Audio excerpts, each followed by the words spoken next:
Yeah, real life. Hello and welcome, everybody. Nice that you join us for our first online meetup, the 8th of our meetups. I'm Caroline Douillet, and sorry, this is Sara Mesquita. Well, we founded Data Lisboa out of our own passion for the broad field of data visualization. Our goal is to promote a database community in Portugal that brings together anyone that wants to transform raw data into expressive and effective visualization design. For this aim, we organize talks and workshops, this time an online event. And so we're really pleased to have Alberto Cairo to join us for that one. If you have at any time a question about his talk, just write it in the comments and he will read it there. And yeah, I will now welcome Alberto Cairo on the stage. No, I'm not sharing my screen yet. I just wanted people to see that I'm actually here. I'm not a computer, and this is not a recorded talk, but I'm actually in my living room. I guess that like everybody else. Well, thank you for having me. I hope that everybody's having is staying safe and taking care of yourselves. And it's a little bit quaint, or it feels a little bit inappropriate to talk about data visualization, considering everything that is going on these days all over the world with the pandemic and the riots in the United States. And so it seems that the world is going to hell. But I guess that, visualization, as it is part of what I like to call truthful communication, can really help us cope with the situation if we all contribute to a better information environment through either our words or through the visuals that we create. I would like to thank you for inviting me. I was actually asking why, considering that this is Data Visualization Lisbon, why was I asked to present in English when I can sort of like speak in Portuguese?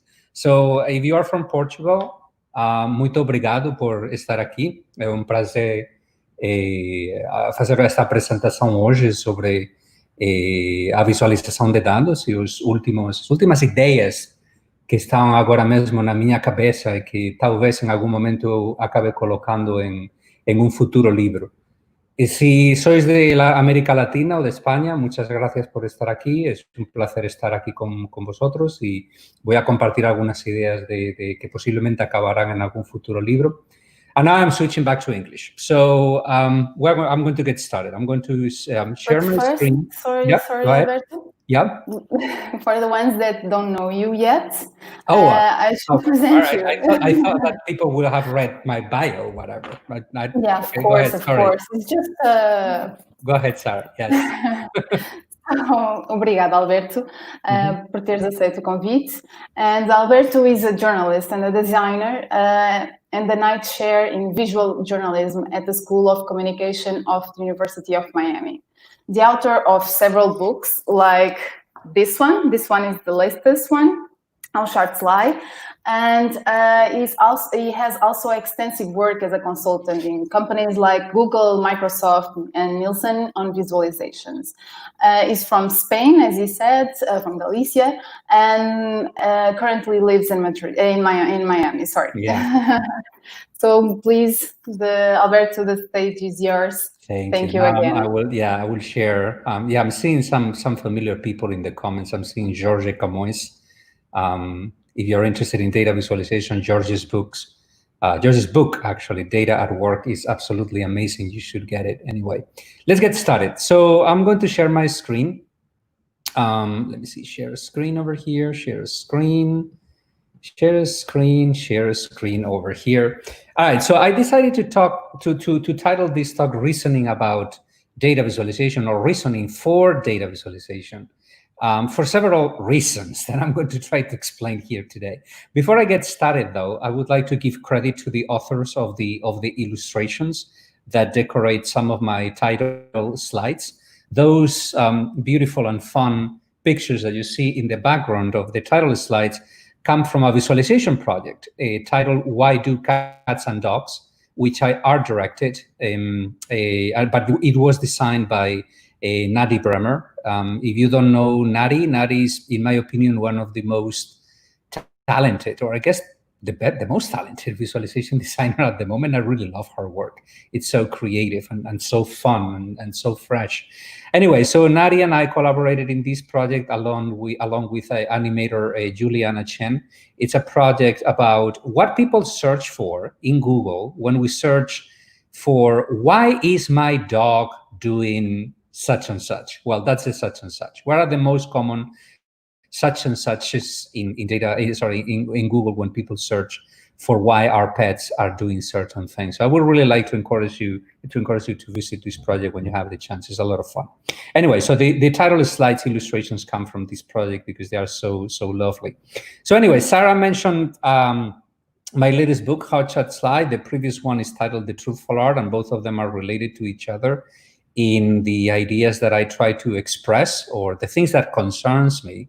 The things that concern me the most, which have not changed that much throughout the year. So the title of the first book here, The Truthful Art, actually says it all, right? I am really concerned about data visualizations being a truthful means for communicating good information that the public can use, people can use to make better decisions.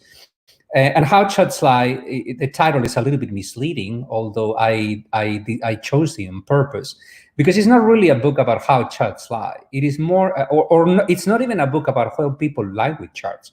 It is more a book about how we lie to ourselves with the charts that we see every day in social media, and what we can do about it, what we can do to become more attentive and better informed chart readers.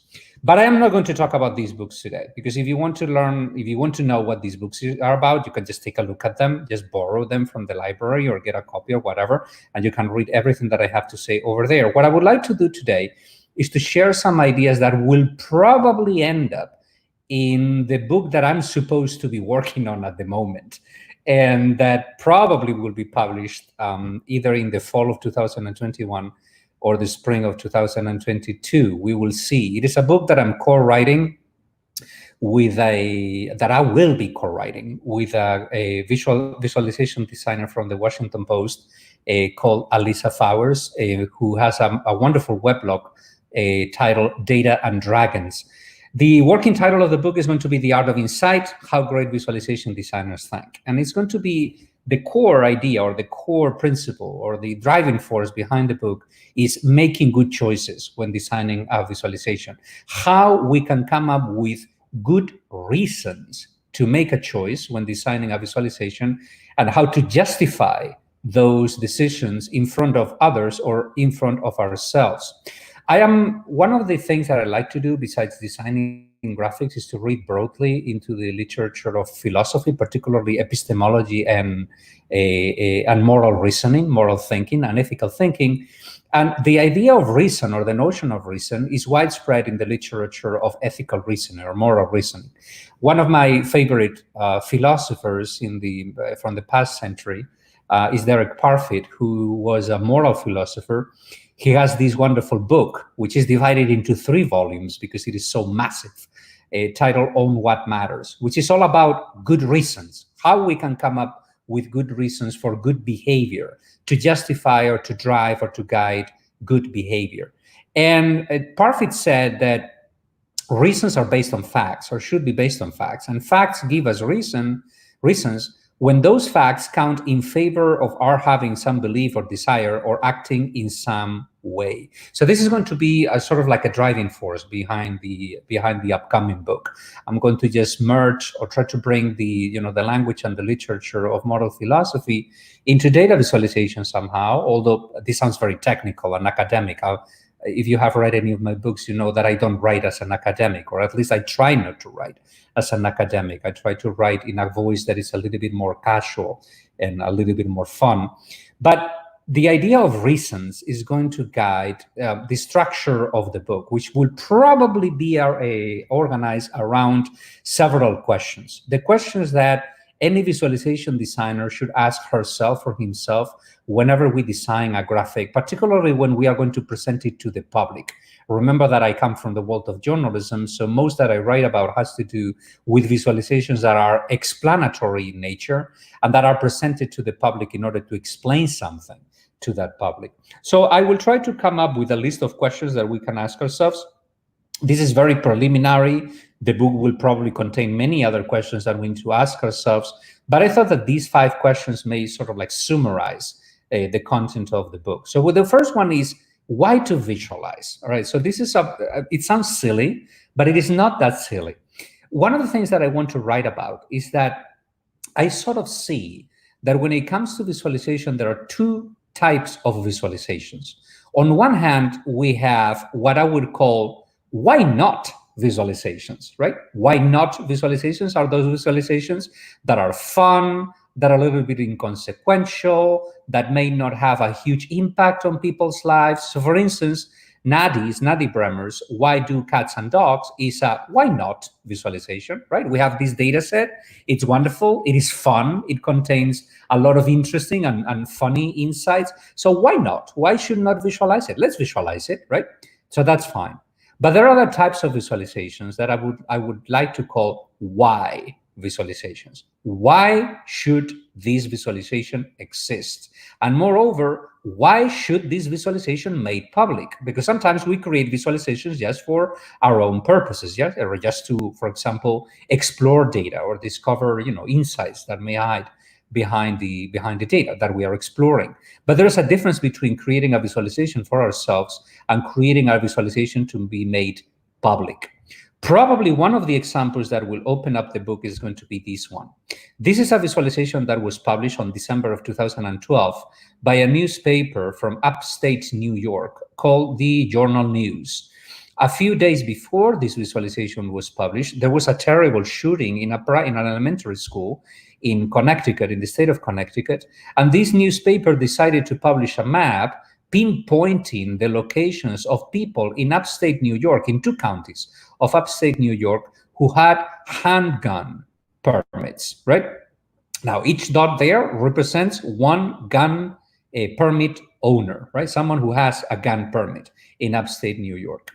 This map was hugely controversial, and you cannot find it online. You can find screenshots of the map and many discussions about whether this map is appropriate or not, but you cannot find the project itself just because it was so controversial. The publisher of the newspaper, of the Journal News, justified the publishing of this map, saying, "We felt that sharing the information about gun permits in our area was important in the aftermath of the Newtown shootings." So my question, whenever I design any visualization, particularly something like this, something that may have, a negative impact on people's lives, right? Remember that these are not criminals. These are not people who shoot people on the streets, right? These are people who have a gun permit. I don't have guns at home, right? I have children, right? And having guns at home is very dangerous, right? But I may have a gun permit. I don't, but I could have a gun permit, right? So, but why should I be located on a map, right? That's the kind of question. Is like, what is the potential harm that a map like this may cause in people's lives or on people's lives?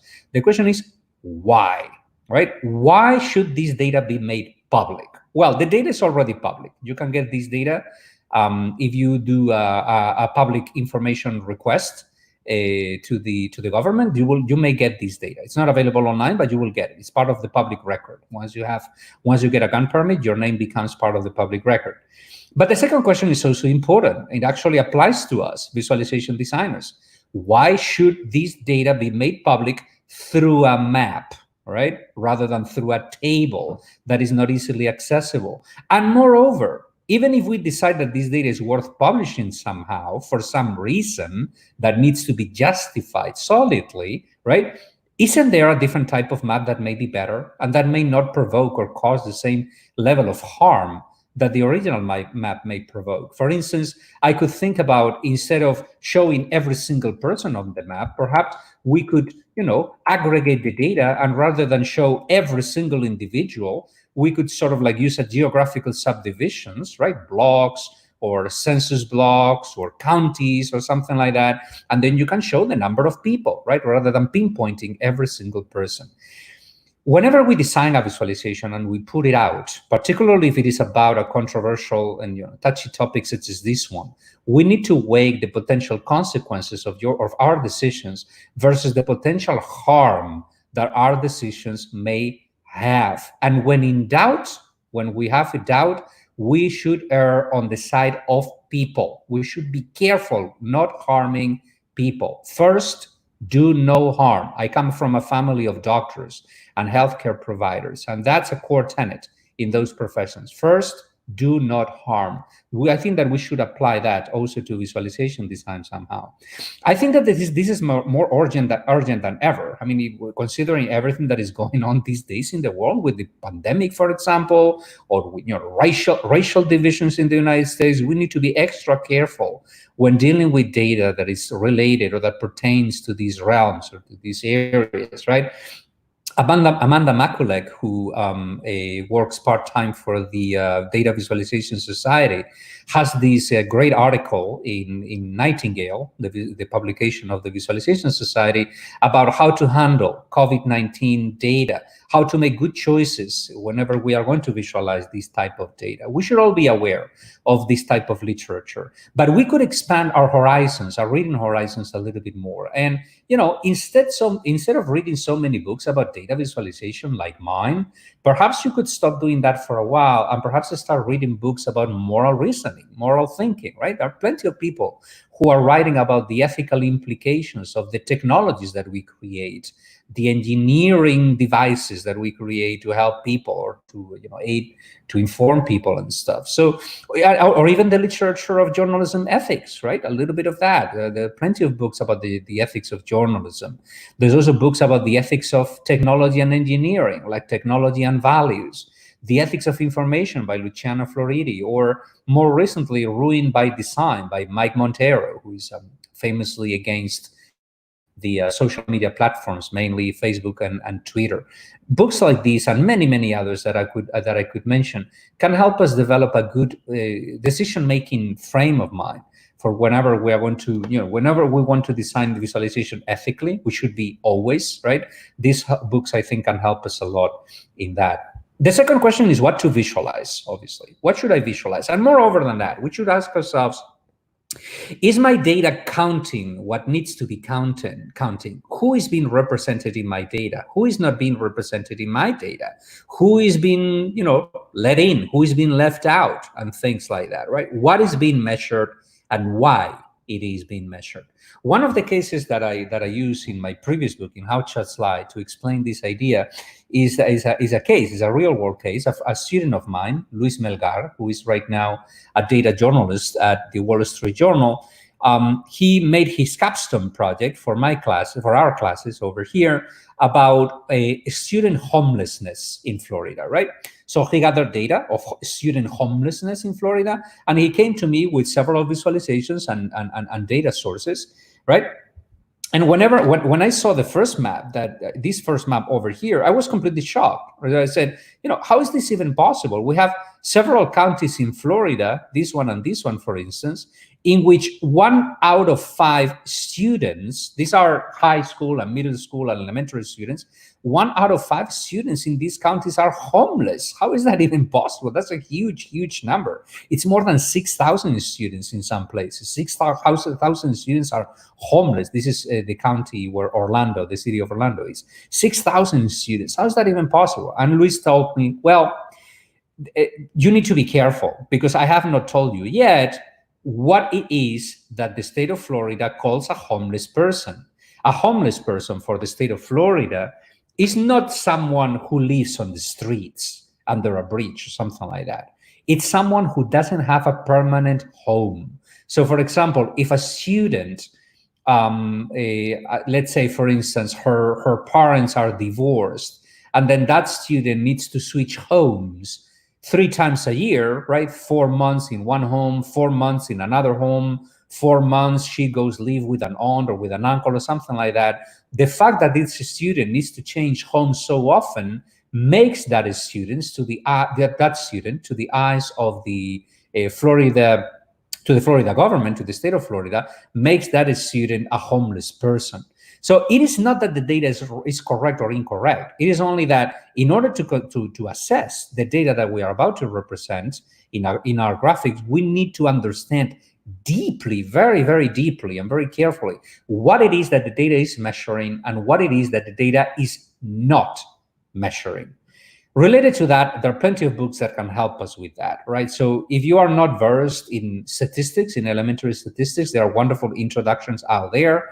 The Art of Statistics, Naked Statistics, Statistics Unplugged, those are great intros to statistics. But if you are, trained in research, statistics, data science, etc., I would encourage you to read into the literature about inclusion and equality and equity in data visualization or in data science, such as, for instance, Invisible Women by Caroline Criado Perez, or Data Feminism, recently published by Catherine D'Ignacio and Lauren Klein. I think that all these books and We All Count, which is an initiative that was put together by a statistician called Heather Cross. I would encourage you to look into these sources. They may change your mind. They may broaden your scope and your understanding. At least they did that with me. Third question is who to visualize for. We have plenty of evidence that shows that many people don't understand even the most elementary types of graphics, even bar charts. Well, that's the whole reason I wrote How Charts Lie, right? As a manual on how to become a better reader of charts. So we have evidence that there are people who are not able to even read a bar chart, and not to mention a scatter plot or a choropleth map or things like that. So what should we do, right? Should we just avoid showing those types of audiences visualizations? And my answer is not. My answer is not. We should show visualizations to people who cannot read them well, but we need to pay attention to accessibility, the accessibility of those visualizations. This is a great article that was published a while ago, a couple of years ago, about making visualization a little bit more accessible than it is right now. So it's an article that gives advice on, for instance, color palettes, right? Try to make your color palettes colorblind safe, etc., etc. There's a section here in this article that I think that is critical, which talks about the need of providing a written description of the main takeaways of any visualization that we publish. Imagine that you publish a graphic. Whenever you publish a graphic to explain something to an audience, always try to put some sort of long caption that sort of repeats the same messages that the graphic is trying to convey, a description of that graphic. Now, that is necessary, I think, not only because it reinforces the main messages of the chart, so nobody will miss those main messages, but also because a visually impaired person, for instance, will be able to see that graphic in their mind, just because their computer will not be able to see the visualization, but the computer will be able to read the text that you have written, to read that text out loud to that visually impaired person. And third of all, for people who don't know how to read that particular type of graphic, that kind of caption can teach them how to read that type of graphic. In that sense, we would not just informing them, we will also be expanding their visual literacy. Remember Hans Rosling? All of you are probably familiar with Hans Rosling. This little video clip over here is part of his famous a documentary for the BBC, The Joy of Stats. If you don't remember it, Hans Rosling appeared on scene and says, I'm going to show you the world and how the world has changed. But first of all, here is a vertical axis, a y-axis for lifespan. Then I'm going to put down here an axis for wealth, right? So it's going to be not the wealth, but the income, right? The income per person on each one of these countries. So if your country is down here, that means that your country in general is poor and sick. But if your country is up here, that means in general your country tends to be more rich and healthy. Now, let me show you how the world looked like 200 years ago, right? 1810. Most countries were down here. Here they come. If they are yellow, they belong to they are from India, from Asia, or each one of the colors correspond to a continent. And then the size of the bubble is proportional to the population of each one of those countries. And as you can see, all the countries are down here. That means that in general, those countries tend to be low average in life expectancy and low averages also in income. Actually, the highest life expectancies were in the UK and the Netherlands, and it was just 40 years old. But let me show you how the world has changed. Take a look at this. The world starts moving. All the countries start moving to the upper right corner, meaning that lifespans become longer and then income also increases. Now, I'm going to stop the video here. Notice what Rosling did. He didn't just explain the data, right? That's the bare minimum. Try to reinforce the main messages of the visualization by sort of verbalizing what the visualization is already showing. That reinforces the message. Let me make an aside. There are some people who write about visualization who say, remove redundancy, right? Well, be careful with that advice. Redundancy is useful, right? We need to use it carefully, but redundancy can be extremely useful, right? Not only that, but if we go back to the beginning of the graphic, you will see that Rosling didn't show any sort of data whatsoever. He first began by explaining how to read the graphic. He was explaining the encodings of the graphic, right? The position on the horizontal axis means something, the position on the vertical axis means something, color means something else, the size of the bubble means something else. He was explaining not the graphic itself, but how to read a scatter plot. He did that probably because he knew that many people, many readers don't know how to read a scatter plot. Therefore, he just explained it. Some designers like to repeat the mantra, show, don't tell. Well, forget about that. We need to show and tell. We have many cases like these related to coronavirus, for instance. A couple of months ago, I think that it was, Brian Stelter from CNN showed the famous flatten the curve graphic, but instead of just showing it, he showed it and explained it. So if you don't understand what the graphic is showing, you can still listen to Stelter's voice explaining what it shows. And perhaps through the interaction between Stelter's voice and the graphic itself, you will end up getting the information. And not only that, you will end up increasing your visual literacy. Now, nothing of this is particularly novel, right? A while ago, there was an interview with John Byrne Murdoch, who is one of the designers and the data journalists at the Financial Times, in which he said that he's part of the team that produces visualizations for the Financial Times. And in that interview, John said that he believed that I and my colleagues here at the Financial Times, we really do think that one of the most invaluable things that we can do as data visualization designers is to add an expert annotation layer. This is what I'm talking about. The annotation layer is critical because it doesn't just help people understand the data better. It also increases accessibility if it is well written, particularly if we don't just annotate the graphics, but if we annotate them, and then on top of that, we also provide a written or a spoken description of what the graphic is showing. Spoken, like in the case of Hans Rosling, in which he basically described the graphic while showing the graphic, or Stelter's case, in which he also explained the graphic. Question number 4, how much to visualize, right? We all sort of like struggle with this. Should I show just an average? Should I show the average and the distribution around that average? How much should I visualize? Well, the answer, or am I showing too much data, right? Am I overcomplicating things? This is something that we also need to ask ourselves whenever designing a visualization, and we need to be able to justify our decision of showing more or showing less based on reasons, based on a dialogue with ourselves or a dialogue with others who are also exploring or experimenting with the data that we are handling. One case that I have in How Chats Lie is this chart, which you commonly see in the United States, right? It's the US murder rate per 100,000 people, right? The murder rate increased in the 70s, came down during the 90s, and then it came down again over here in the early 2010. And then in the last 3 or 4 years, the murder rate in the United States is increasing again, right? It started increasing in 2014.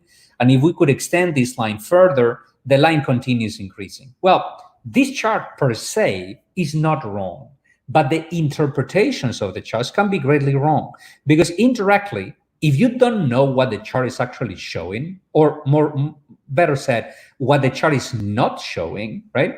If you don't know better, you may end up describing a chart like this as the United States is becoming a more dangerous country. And that is not true, although that is what the chart indirectly suggests. That is not true, because if we could plot every single place on the vertical axis, every single city, every single, I don't know, neighborhood or something like that, most places in the United States have a very low or relatively low murder rate number, right? Most of them probably here or down here. So most places are very safe in the United States. The challenge, though, with murder cases in the United States is that the distribution is very skewed. There are certain places in the United States that if we try to plot them on the vertical axis over here, the murder rate will go through the roof, right? They are extreme values. They are outliers, right? Most journalists, like myself, whenever designing a visualization to report about the national murder rate, we will always design just this, and we need to show more in a case like this, because if we only show these, we are opening the door to many misinterpretations of the data, right? We need to show the national rate, obviously, but we also need to show, or at least discuss, the role of these extreme values that may be skewing the national rate. We need more data. So this is a decision that we always need to make when designing a graphic. What is the right level of granularity, the right level of detail, the right level of aggregation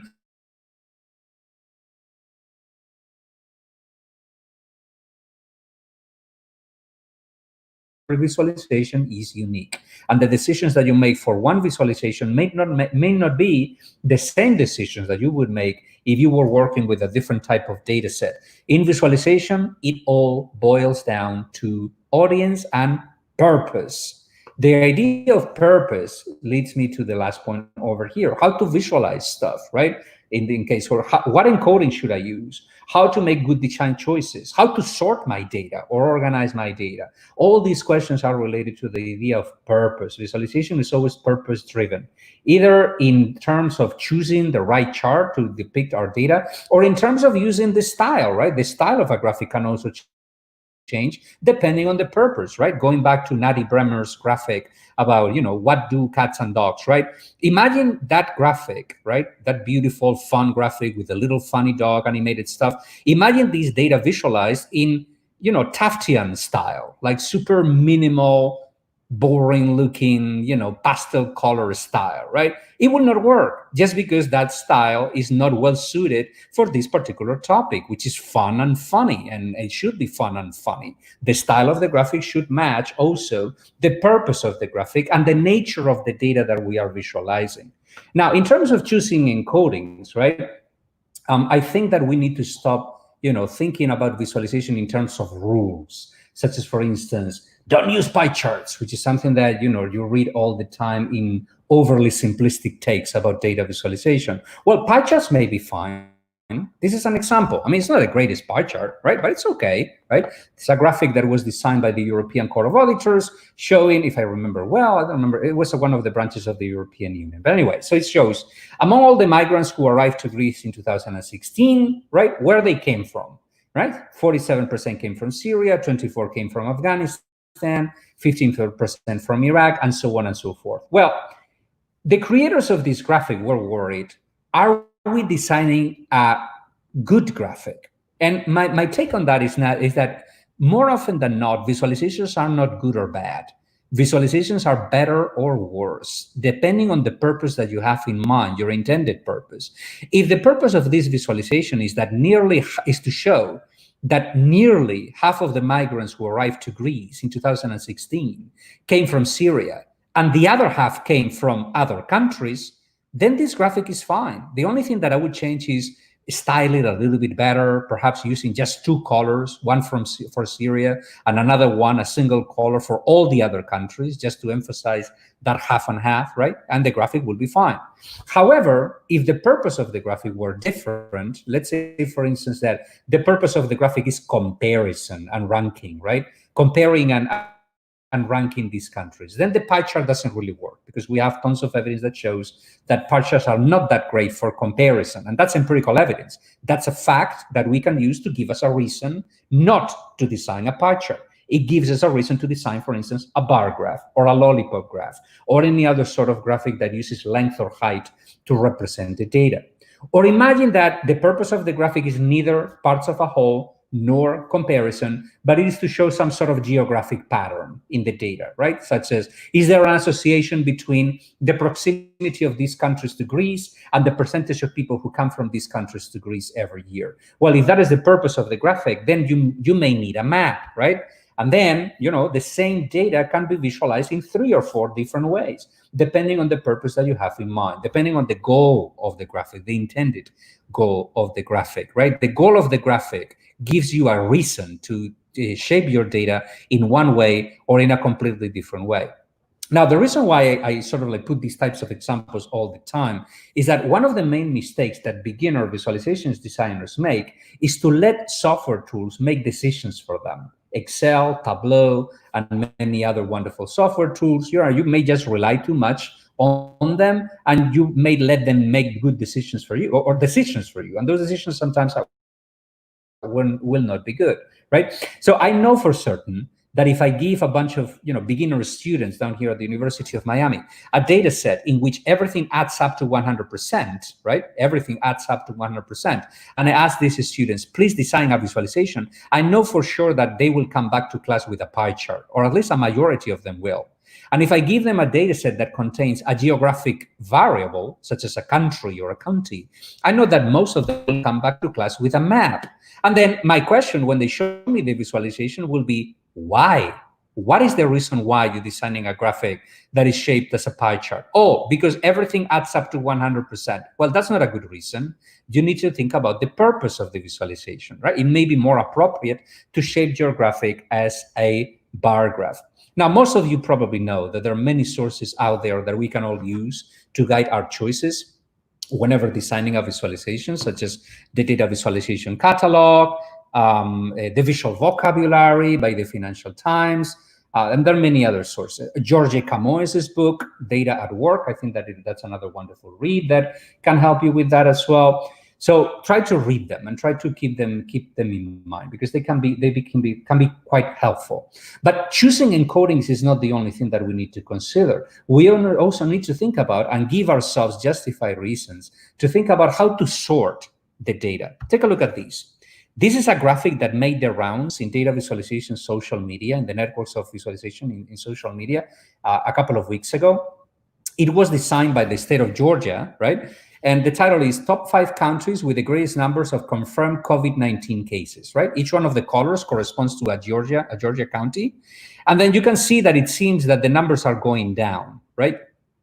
And but it seems that it's going down until you read the labels on the horizontal axis, and you realize that the dates are not sorted from the first day to the last day. They are not sorted meaningfully in order, right? They are just, it seems that they are randomly sorted for some reason. And people made a lot of fun of this graphic and wrote about this graphic and attacked, public health professionals for designing a graphic like this. Now, I wrote about this graphic and I said, I agree, this is not the greatest graphic, right? So perhaps if you want to show change over time, right, on each one of these counties, it will be better to, instead of grouping them by day, it will be better to group them by county and then make each one of the bars correspond to one day. So you can see, on which counties things are getting better or getting worse or getting better faster. But I also said, we don't really know what the intention of the designer of the first chart was. What about if the intention of the first chart was to show what was the worst date and what was the worst county on that date? Because if that is the purpose of the first visualization, the first visualization is not the best visualization in the world, but it does that job. It lets you see what is the worst date, which is the 28th of April, and it also lets you see what is the worst county, which is Hall County. I can see that very well. And if I go to the 7th of May, I can see that, which is on the other side of the chart to the right, 7th of May, I can see that the worst county is Fulton County. So I can answer questions through that visualization. This shows us that the way that we sort data depends a lot on the kinds of questions that we want to answer, and that we should never rush to judgment, right? That's a very important thing. As I said in How Chats Lie, we should never accuse people of lying with a graphic when being sloppy is a better explanation. Perhaps this person didn't have time to design this graphic better. Perhaps she or he was designing that graphic to answer that question. What was the worst date and the worst county on each one of the dates? And they decided to publish this graphic with no further thinking, right? Perhaps that was the case. In a case like this, for example, if I could give advice and if I had the time to design a graphic like this myself, I will give the reader the option to sort the data in any way they want, by date, by county, by worst date, from highest to lowest, and so on and so forth, like you would do with a dynamic table. This is not that different, right? So the first graphic is not a bad graphic. It's just a better or worse graphic, depending on the types of questions that you want to answer. Now, this type of discussion, right, if you want to read more about it, there are wonderful books out there that you can consult. I would begin by Fundamentals of Data Visualization, which is a book that is entirely available online for free.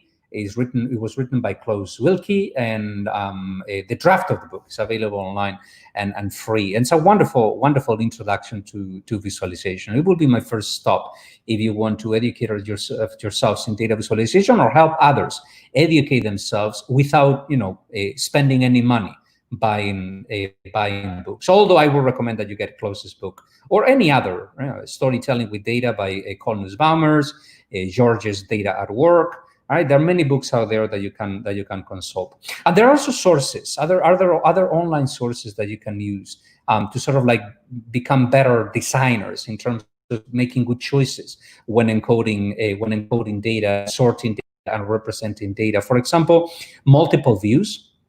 It's an online publication that was put together by several researchers.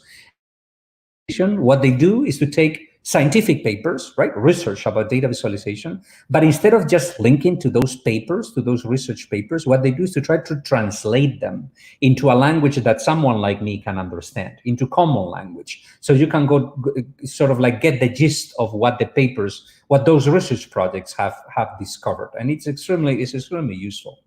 Ultimately, right, what we need to always keep in mind is that the purpose of our work, the purpose of a visualization designer should never be visualization per se. That's not the purpose of our work, right? The purpose of our work is to help people make sense of the world. Actually, I should edit this slide over here because there are two offs. I'm going to do that right away, right? The purpose of a visualization is to help people make sense of the world that surrounds them and help them make better decisions based on the data that we are presenting. And whether we present that data through words, through visuals, through images, or through a combination of everything at once, it doesn't really matter as long as we get the message through, as long as we help people make better decisions, right?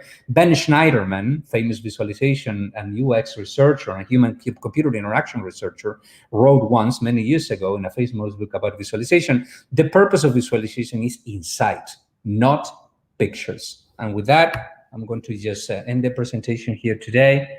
I'm going to edit that slide. And one thing that I forgot to mention, by the way, is that I'm going to export this slide deck as a PDF, and I'm going to just post it on the somewhere. I don't know. Can I post it in the live comments? I don't have access to that. I would like to post a link to the slide deck. How do I do that? Sarah, are you there? Hi, it's Carolina. We can Hello. just share it later over the channel, so you can edit in the comments later on if you send it to us. So I will just send it to Sarah, and then you can share it on the wonderful or whatever. Wonderful. Okay, and now I have time for questions. So let me see how many questions. Before I do that, by the way, let me just email Sarah very quickly so she can do that right away. And data visualization Lisboa, slides. So please, Caroline, please tell Sarah to share these slides right away with everybody, okay? Okay, right, it's sending. All right, so let me see what questions we have. All right, you see, they are in the private chat, right? How do we know the right amount of information to convey? Well, we don't. As I said before, it's like every visualization is unique, right? You need to sort of like analyze the data, understand the data well, try to identify the main insights that the data should be revealed, and then try to imagine your data as as different levels of aggregation. The way that I usually present it in workshops is to say, you have this X scale, right? Sometimes the average is more than enough to represent your data. Just because all your observations are clustered around the average, just report the average if that is the case. But if you have a distribution that is extremely skewed, well, the average will be over here, not here, but you get the point, I guess, right? The average will not be enough just because the distribution is so skewed. In that case, you need to report both the average and the distribution itself, right? You need that level of aggregation. But what if for example, you need to talk about some specific cases on both ends of the spectrum because they are so important for some reason? Then the curve will not be enough itself. You will need to create some sort of a strip plot, right, or B-swarm plot, right? In which each one of the observations will be represented by a little dot. So none of these levels of aggregation or disaggregation or granularity is correct or incorrect. It all depends on the nature of the data. It all depends on the message that you want to convey. It all depends on the purpose of the visualization, right? So that's the answer. It's like there's no answers. It's like it depends on every case. How can we increase society's ability to interpret visuals? Talk to people. So it's like help friends, family, right? The more we sort of like be open about what we do, how we do it, the limitations of our work, and how much we sort of like show our enthusiasm for what we do. Enthusiasm is contagious. One of the reasons why Hans Rosling was so effective as a presenter was that he was capable of showing that he cared. He cared about the data that he was presenting, and he did that through his tone of voice and his demeanor and everything, right? So try to show the enthusiasm that you feel about what you do. Try to show people that data is not magic, visualization is not magic. Everybody can learn. Anybody should learn, actually, because it's so useful and wonderful and fun. And then if you observe people misreading a graphic, try to sort of like gently explain how to read that graphic, right? Don't be aggressive, right? Because if you are, people will react against you, obviously. Don't call people stupid. Oh, you're misreading that graphic, you're so silly. No, don't react like that, right? So unless that you know that the person who is misreading the graphic is a bad actor. I am a great believer in the use of sarcasm and irony and attacks, aggressive attacks, when we do know that the person who is misreading the graphic is doing that on purpose and with the purpose of misleading other people. When we do know that, then irony and sarcasm and attack are completely appropriate. Forget about kindness, just go for that person. But 99.9% of the cases, when people misread graphics, they are not bad intentioned. We are not bad intentions. And think about how many times you yourself or I myself misinterpret a graphic. This happened to me the other day, just a week ago. I was taking a graphic that was part of a research project that I'm involved in, and it was a simple bar graph with 2 bars, right? And I didn't read the scales and the notes, and the footnotes of the graphic carefully. I just assumed, my brain assumed intuitively, oh, I get this graphic. I took a look at it and I moved away. And then during the conversation with the other collaborators, I discovered that I had completely misread the graphic just because I didn't pay attention to the graphic. That shows you, and it's a great anecdote, right? To explain to other people, it's not a bad thing that you make mistakes when you read a graphic, right? This is hard stuff, and it needs to be explained. It happens to me. Someone has been doing this type of work for more than 20 years. It is normal that it happens to everybody else. How do we know the right amount of information? I will already answer that. Society's abilities, current pandemic, the general public capability to read graphics. Well, I don't know. All right, so the question is, did the current pandemic boost the general public's ability to read graphics? I don't know. I honestly don't know. We'll see. What I do know, though, is that what it has boosted is the interest of people to see graphics. And that's a great thing. We need to take advantage of that, right? So, it's amazing, for instance, that nowadays, for instance, logarithmic scales are becoming sort of like common in news media. That's great, right? But in order not to mislead people, we need to teach them how to read a logarithmic scale or a nonlinear scale of any kind. We need to sort of like explain why those things are useful in certain cases and how to read them and how not to read them, right? It's also important. You may be seeing these, but this graphic is actually showing such and such, right? So we can sort of like take advantage of that fact, of the growing interest of the general public. If you go to my blog, thefunctionalart.com, and you scroll down, you will see that I talk about the most popular piece of content, the most popular story ever published by the Washington Post, which was published a couple of months ago. It's coronavirus related. It's a visual simulation that they made about how a virus spreads, right? About contagion. And that became very quickly the most viewed story in the Washington Post. Well, that shows that people like to see visual things, or things that are made visual. What do you still want to accomplish, and what's left to be done in this field? Well, I don't know. Many things remain to be done. Better understanding of how people read charts, right? That's a sort of like a very simple answer to that question. It's a very tricky answer because we don't really know, for instance, if many of the rules of visualization that we all teach and spread, etc., are actually grounded on empirical evidence. Many of them. Should a bar chart start at 0? Right, for instance, which is one of the most basic things. Well, I tend to believe that yes, and I have my own reasons to explain yes, but I don't have a lot of empirical evidence to prove me right. I just have logic to prove me, not to prove me, but to sort of like justify the fact that I still recommend to start a bar chart at 0, not other types of charts, but bar charts that use a higher length to represent the data. But there's not a lot of empirical evidence about that. How do people read or misread the most basic kinds of charts? There's still a lot of work to be done. Are there cultural considerations? Are people who come from different cultures interpret graphics in a different way, or tend to prefer different types of color palettes, or different types of labeling? I don't know. What is the interaction between perceptual and cognitive factors with cultural factors, right? That's also quite interesting, right?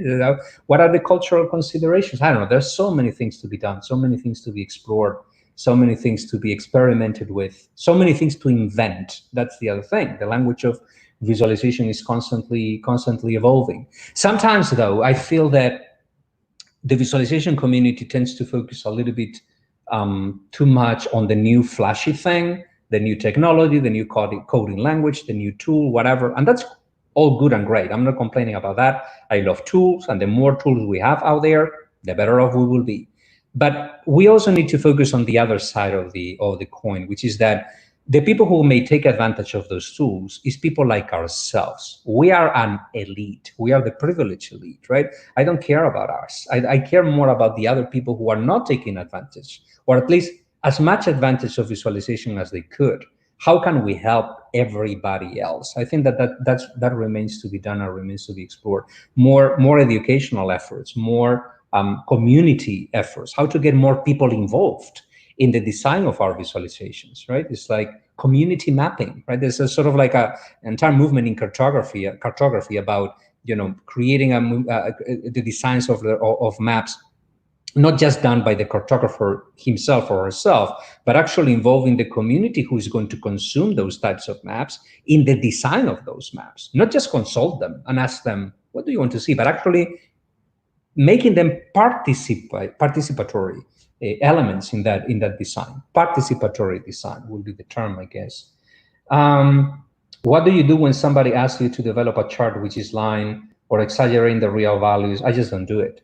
What are the polite ways to refuse it to a client? There's no polite way. Just saying, this is bullshit. You cannot do this. I mean, unless that your livelihood and your family depends on that, and that's actually usually not the case. Don't lie to yourself. I mean, more often than not, saying no to that kind of request will not do you a lot of harm. And you need to consider that, again, the potential benefits versus the potential consequences. You may get $500 for designing that chart, but you may do a lot of societal damage by designing that chart. And one thing that I have done myself, and I'm not going to disclose a lot of details about this, is you collaborate with someone, that someone wants a chart, that chart should not say what that person wants the chart to say, and you say, I'm not going to design this because it's lying. And then that person says, oh, that's okay. If you don't want to design it yourself, I will get someone who will design it. I say, fine, do that. But remember how many followers in social media you have, because right after you do that,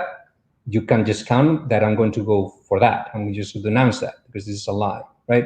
So that kind of like mild threat is the way to address these problems. If you know that someone is trying to lie on purpose to the public, that's a huge sin, and we should all denounce it. Now, it is different when people are misguided. That is when you need to approach things with kindness, understanding, being constructive, and so on and so forth, right? It's like that. I believe also a lot in kindness and educating people and try to persuade people. So those are the cases. And the way that I address situations like that is to say, for instance, you're designing a bar graph, right? For instance, and your boss or whatever says, bar graphs are so boring. Let's design a packed bubble chart with tons of color bubbles and whatever. Well, the right answer to that is first to say, well, if you just want an illustration, then the packed bubble is fine, right? It will be fun, etc. But if you really want people to get the information, perhaps the bar chart is a better solution, right? Now, if you're persuasive that way, great, you can get away with that. But if the person comes back to you and say, no, I really, really want the packed bar chart, the packed bubble chart, you say, all right, I'm going to design it. But then you also design the alternative graphic. And then you don't put any number on the graphic. Just show that person the visualization. and then say, you know, honestly, tell me what you see in this visualization, and now tell me what you see in this other visualization, and now honestly and seriously argue to me that your decision is better than my decision. That's usually a persuasive manner of, it's a manner of approaching things, right? And persuasion, when you show people the evidence and the consequences of their actions in sort of like a fun and kind manner, not just rejecting things outright, but trying to show the evidence of that supports your opinions. Is there visualizations that impress me either on the positive or negative side? Many that impress me in positive ways. Obviously, I have seen plenty of misdeeds, particularly at the beginning of the pandemic. I saw many people who had no expertise whatsoever in epidemiology or biostatistics or anything, making projections about the coronavirus.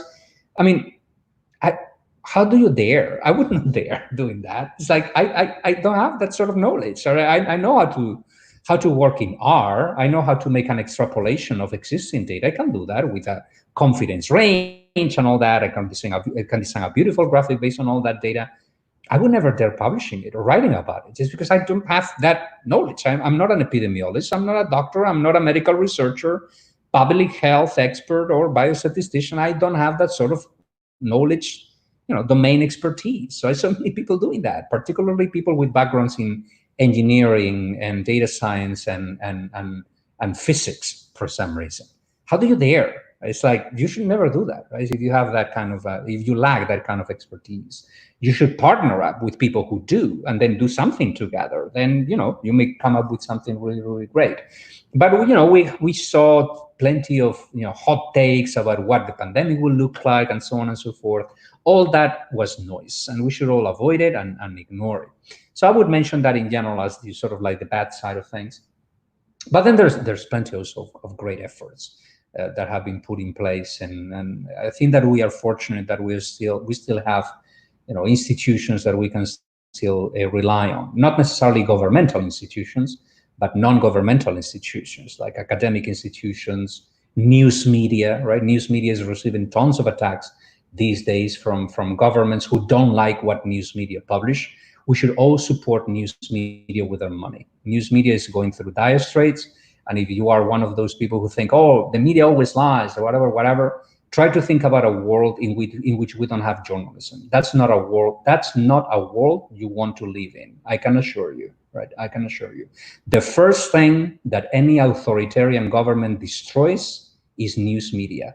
So think about that. The very first thing, before they destroy anything else. Then they destroy everything else because nobody denounces them, right? So that opens the door to further societal destruction. What is my opinion about IBCS charts, International Business Communication Standards charts, proposed by Rolf Hischert? Well, I'm not sure that I'm familiar with them, but I tend to be quite skeptical about standards, right? Because one of the things in the literature of data visualization, particularly earlier literature of data visualization, is to make our own aesthetic preferences into universal rules of design. And that's a huge mistake, particularly books published in the 80s and the 90s. Whenever we write about visualization, we need to try to be as clear as possible when saying, this is an assertion that I can make based on logic or based on empirical evidence. Do this way because, and then you provide the reasons, versus recommendations that you make based, for example, in your own experience, right? In my own experience, I think that this is going to work better, but I may be wrong, right? I may be proven wrong, right? And in that case, I will change my mind. Or recommendations that you make based just on your own aesthetic preferences. Oh, I don't really like very bright color palettes, very pure color palettes. Tone the color palettes down, use pastel colors and stuff, right? That's not a rule of design. That's a personal preference that you're trying to transform into a rule of design. So we need to sort of like create boundaries between those three things, which are perfectly acceptable. All of them are perfectly acceptable, but we need to show people where we come from. So that's the reason why I tend to be a little bit skeptical about standards. What are those standards based on? Do you have evidence, or can you base, this recommendation on some sort of logical chain of reasoning of how you got into that recommendation? Because if you don't, then your recommendation is as good as mine, I guess. Do you feel that the use of mobile platforms reduces the visualization options? I don't know if it reduces them, but it certainly changes them, obviously, because when you do a visualization in a small screen, obviously you cannot have the same level of interaction that you may have on a larger screen. But I'm also a great believer in the power of constraints, right? Remember, I began my career in the world of print journalism, when sometimes you needed to feed a substantial amount of information into a single column of a newspaper, right? That forces you to be creative. That forces you to edit yourself down as much as possible and to show the right amount of information without taking away too much information, right? Perhaps, the mobile platform will pose constraints that may help us become, better visualization designers and take advantage of, other, interaction ways other than clicking on things or hovering over things. Yes, taking advantage of scrolling and pinching and things like that. I don't know. I don't have very formed opinions about that right now, other than the usual recommendations that you may find in popular articles about mobile design. How should a journalist's knowledge of code in order to be a good data journalist? You don't need code to be a data journalist. If you do know code, right? If you learn a little bit of R or a little bit of Python, good for you. That will help you a lot. It will shorten the time that it takes to analyze large amounts of data. But for most of the work that a data journalist needs to do, a single spreadsheet program, Excel, I don't know, Google Sheets or whatever, something like that, Apple's numbers, that's usually more than enough. And in terms of charting, in terms of visualization options, if you want to code, great, learn D3, learn R. I recommend everybody to learn a little bit of coding if you can. But you can produce professional level work with very simple tools, right? And there are tons of free or freemium options nowadays, right? You have Power BI, you have Tableau Public, you have, I don't know, you have Flourish, you have Data Wrapper, you have Row Graphs, there's so many options nowadays. It's actually hard to choose because there's so many, and most of them are wonderful. So we should take advantage of that. Now, that said, if you want full customization and you want, to sort of like have all the power of these, or if you want to make your work reproducible, right? Then coding is very important. So learning a little bit of R doesn't harm anyone, R or Python or any other software or any other programming language to design visualization. That is not bad for anyone. But to get started and to produce professional level work, if you don't know how to code, that's perfectly fine. Perfectly fine, right? What matters is to produce the work. What matters is what you show to the public, not the technologies and techniques that you use in the background. That is second, or the software tools that you use in the background. Your readers don't care about whether you use R or you use Excel. It doesn't matter to them. What matters is the content that you put out, not how you got there, right? What do you think of useful junk in graphics? I mean, if it is useful, it is not junk. That's the answer, right? Junk is literally something that is not useful. Some of the things that is labeled sometimes junk is useful in some way, perhaps not to encode data, perhaps not to show data, but if it doesn't interfere with the understanding and it enhances the visual appeal of the graphic and it brings more eyeballs to the graphic and then people read the graphic, great, right? That serves a purpose.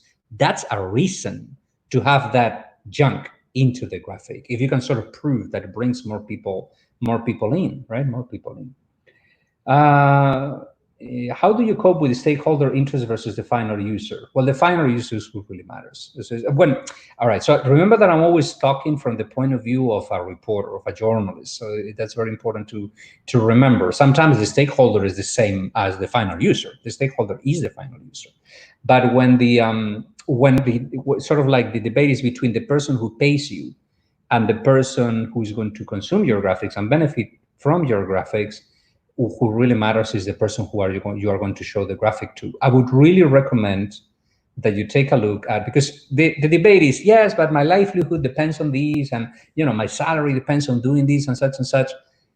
Sometimes that is the case. Sometimes it is true that not doing something may endanger your family's well-being, right? But more often than not, that's just rationalization on your part, right? And on our part.